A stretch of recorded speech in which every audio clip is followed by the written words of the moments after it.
Okay, the rational zeros theorem. First, before things to remember, you don't have to be perfect. Having a bad day is okay. Small steps are also progress. Asking for help is strength, and people love and appreciate you.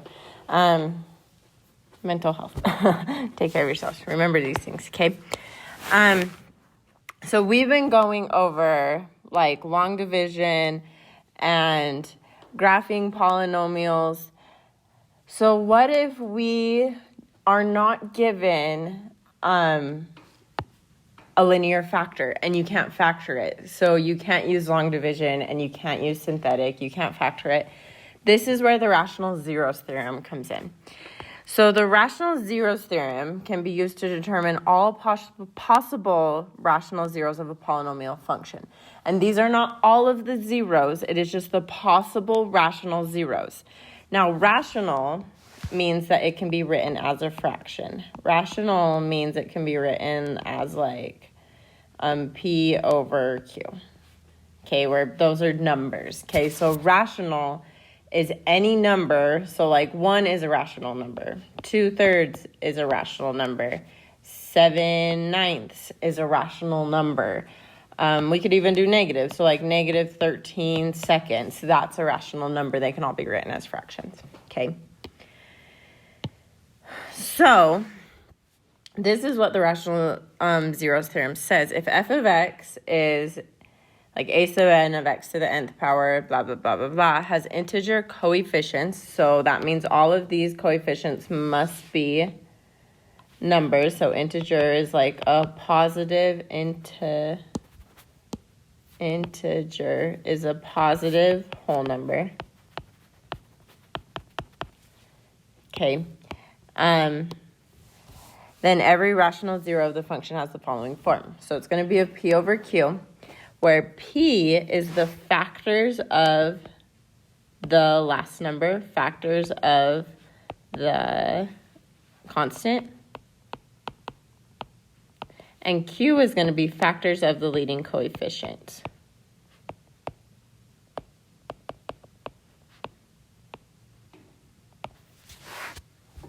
Okay, and I think I actually wrote this in here. So factors of the constant, so a sub 0, and then factors of the leading coefficient, so the first coefficient. What? So basically, let's do an example of this. So if we're given this function, x to the 5th plus 9x cubed minus 2x squared minus 18. If we're listing out all of the possible zeros, I don't care about those two, okay? This is my P, and this is the Q, which would be just 1 there. So all of the factors of 18 would be positive or negative 1 and positive or negative 18, positive or negative 2, positive or negative 9, plus or minus 3, and plus or minus 6. So that's the P. And then for Q, the only factor of 1 is 1. Which means that the possible zeros for this function are going to be plus or minus 1, plus or minus 2, plus or minus 3, plus or minus 6, plus or minus 9, and plus or minus 18. And yes, you always have to do plus or minus.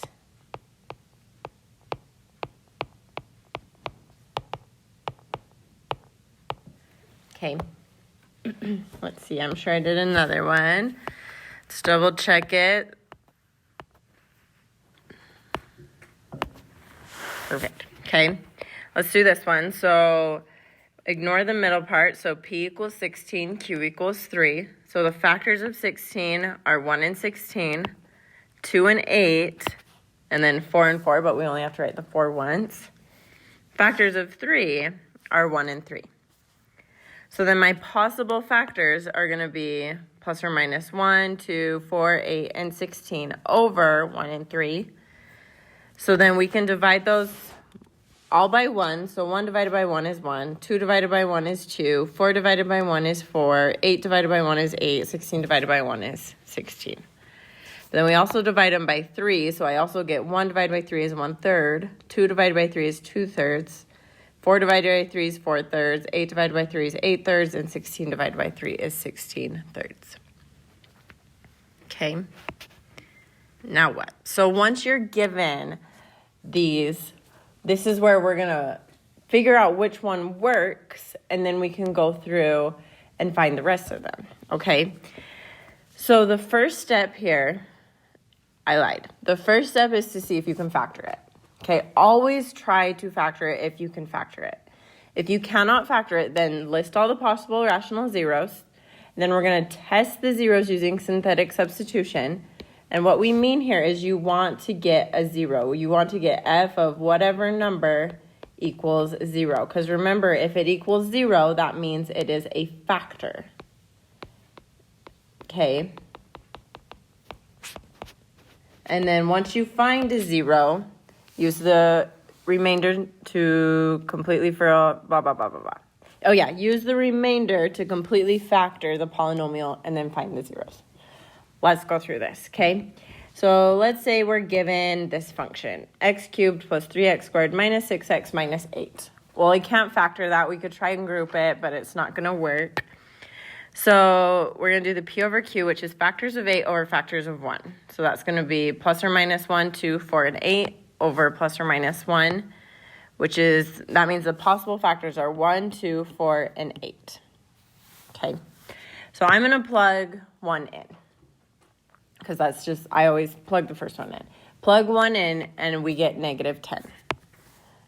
We do not want negative 10, we want 0, which means that 1 does not work. So we're just going to go to the next one. So I'm going to plug negative 1 in.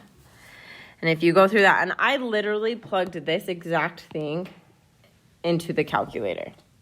Okay, you don't need to do this like in your head. Plug it in when I got 0, which is good. Okay, so that means that negative 1 is one of my zeros. Okay, which means that x plus 1 is one of the factors because we could just add that 1 back over. So x plus 1 is one of my factors. So that means that I'm going to take the x cubed plus 3x squared minus 6x minus 8, and I'm going to divide it by x plus 1. And we can just use synthetic division here. You could use long division if you want to, but you can just use synthetic. So 1, 3, negative 6, 8. Negative 1's on the outside, so I drop the 1, multiply, get negative 1, add, get 2, multiply, get negative 2, add, get negative 8, multiply, get 8, and then 0. So I'm left with x squared plus 2x minus 8. Okay, so that means f of x equals x plus 1 and x squared plus 2x minus 8. Well, that x squared plus 2x minus 8 will factor to x plus 4 and x minus 2. So our completely factored version of this is x plus 1, x plus 4, and x minus 2. Okay, which means that our zeros would be negative 1, negative 4, and positive 2. Because we just set all of these equal to 0. And you'd like subtract the 1, subtract the 4, add the 2. Okay, let's do another one. So this one right here, x to the 4th plus x cubed minus 31x squared minus 61x minus 30. Can't factor it, so we want to see factors of 30 over factors of 1. So that's going to be plus or minus 1, 2, 3, 5, 6, 10, 15, and 30 over 1, which means that my possible factors are positive or negative 1, 2, 3, 5, 6, 10, 15, and 30. Okay, and then we just plug them in. So f of 1, I get negative 120. So that one doesn't work. F of negative 1, I get 0. So this one happened to work also. Sometimes it's like it gets kind of tedious when you're going to have to plug in a bunch until you eventually find it. But you will find it. So now that means that negative 1 is one of my zeros. So I'm going to use synthetic division with that negative 1. Okay, so I'm going to drop the 1, multiply 0, and keep going with that. And I end up getting x cubed minus 31x minus 30. Okay, now that thing cannot be factored, right? If it cannot be factored, that means we have to keep going. But now I can use this one to plug numbers into. So I'm going to plug 2 into that, and I get negative 84. I can plug negative 2 into that, and I get 24. I can plug negative 5 into that, and I end up getting 0, okay? So then if we do synthetic division with that -5 and this one right here, these are the coefficients I used on here. So I drop the 1, multiply, get -5, add 25, -6, keep going. Okay. So now I'm left with x squared minus 5x minus 6. That thing can be factored. So that means our f of x, since this one equaled 0, I had that x equals -1. And we also found this one, so I also have x equals -5, which is where I get these ones. And then this right here can be factored, right? So then we can factor that to be x minus 6 and x plus 1. And it looks like we have two x plus 1s, so that's going to be x plus 1 squared and x plus 5 and x minus 6. Okay, which means our zeros here are -1, which with a multiplicity of 2, -5 and 6. So really, if you, I'm not going to ask you to graph this, but you could if you wanted to. So we have a 0 at -1 with a multiplicity of 2, so this one's going to touch. We have one at -5, so 2, 3, 4, 5. That one is going to cross, and then we have one at 6. 1, 2, 3, 4, 5, 6. And then from here, I know that my end behavior is both going up, right? So I have to end up on both of these. So I'm going to cross this, I'm going to touch, and I'm going to cross there. Okay. Let's see. Oh, wow. Let's do another one. So this one right here, we always want to see if we can factor it first. This one can factor. So I want to go back because I don't know if we've seen stuff like this. I might have. I don't remember. But this, we have like an x to the 4th and an x squared. Like, what the heck do we do with those, right? So if this was x squared minus 9x plus 18, we could factor that pretty easy to be x minus 6 and x minus 3, right? We can do the same exact thing here. The only difference is this x to the 4th is going to be broken up into x squareds. Okay? So here, this is going to be x squared minus 6 and x squared minus 3. Which means x squared minus 6 equals 0. We get x squared equals 6. So x equals the plus or minus the root of 6. This is x squared equals 3. So square root it, get x equals plus or minus root 3. So our zeros are square root of 6, negative square root of 6, square root of 3, and negative square root of 3. Okay, and then our completely factored version of this is going to be f of x equals x minus the square root of 6, x plus the square root of 6, x minus the square root of 3, and x plus the square root of 3. Okay. Let's see. So this one right here, we cannot factor it, so we have to do the P over Q. So we have the factors of 36, which are 1, 2, 3, 4, 6, 9, 12, 18, and 36, and then just 1. So the possible zeros are 1, 2, 3, 4, 6, 9, 12, 18, and 36. Okay, and then we're going to plug them in. I went through and plugged them in and figured out that -4 works. Okay, you would have to go through, and I always start at 1 and then just work my way down. It helps me keep track of which ones I've done. But we know that -4 works, okay? So I'm going to use -4 here.